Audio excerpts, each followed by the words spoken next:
There, I'm Christine Dunbar from speechmodification.com, and this is my Smart American Accent Training.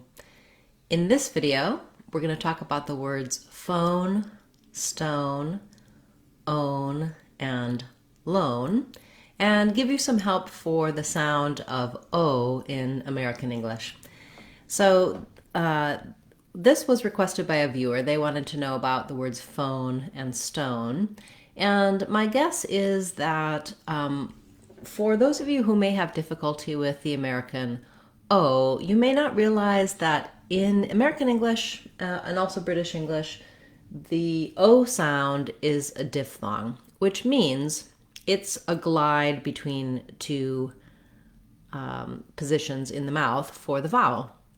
So we have the same O, rounded, tense back vowel that is in many languages, but in many languages you just have an O sound. No gliding, no change of the sound. In English, we glide from that tense back rounded O to a more closed, less open, and slightly more lax, less rounded. So we say O, O, and our jaw closes a little bit, and our lips and our tongue relax a little bit as we finish. Where this matters most, I would say, is in a word like no, because if you say no with just the O instead of the diphthong O, it's going to sound like no. And to the American listener, they're going to hear that and say, oh, what's wrong? That they sound angry, they sound upset, they're being very short with me. No. And really, all you're doing is using the O vowel instead of the O vowel. So for most people, just holding that O longer is going to get you the right sound for the American O. It's not too complicated, but you have to be careful not to use a short monophthong instead of the diphthong.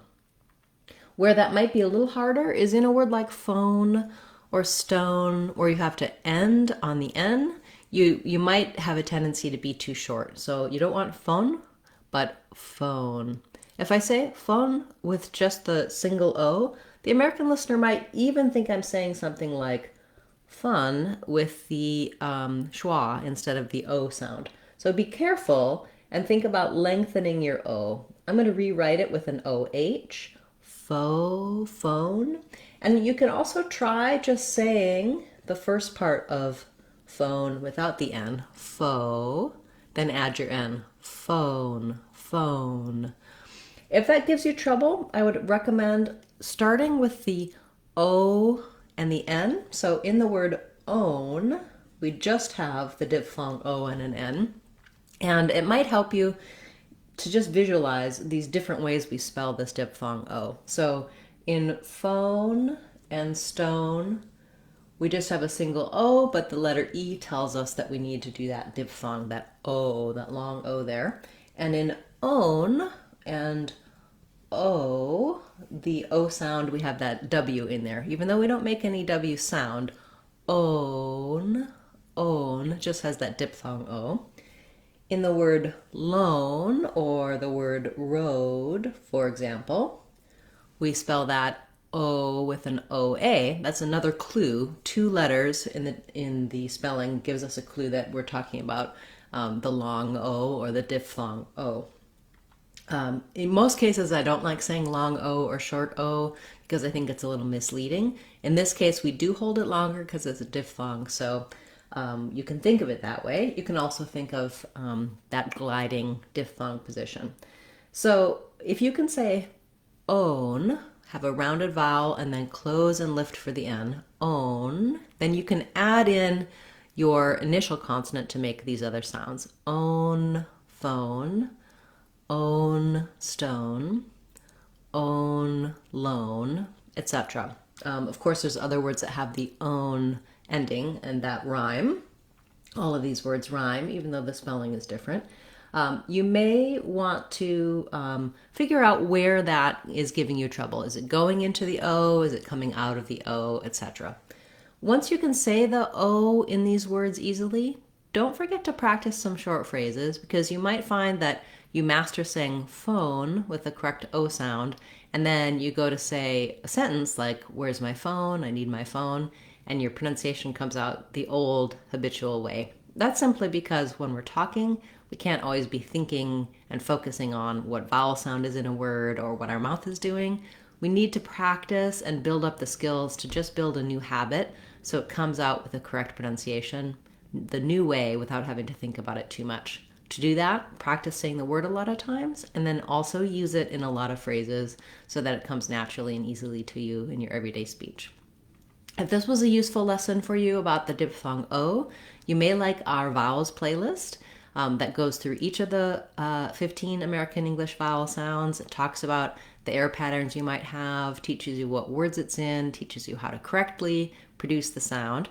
I also highly recommend our Sounds of English course on speechmodification.com. It does the same thing for all of the vowels and all of the consonant sounds of English. It's a great way to build a strong foundation for pronouncing any word you like in American English, as well as learning about accent patterns and where to focus your energy, which sounds you might be making differently based on your native language. So check that out. All of our online courses are either free or under $2 on speechmodification.com. Thank you, those of you who have made suggestions and requests for our Word of the Day series. Feel free to leave any additional questions, comments, and requests on this video or any of my videos, and I'll add your requests to my list to cover in a future class. Thank you especially those of you who have joined as channel members. You can ask your requests and I will have an answer for you each week in our members class. You don't have to wait to see your requests. You can also join us on Fridays for our live question and answer class that's open to everyone. You type your questions in the chat about American English pronunciation, American accent, and I answer them for you live. I'll be back again tomorrow with another Word of the Day class, as well as on Friday with our live class and on Sunday with our members class. I'm Christine Dunbar from speechmodification.com. Remember, if you want to sound like a native speaker, you can do it. speechmodification.com. Bye everyone. Hope to see you again soon.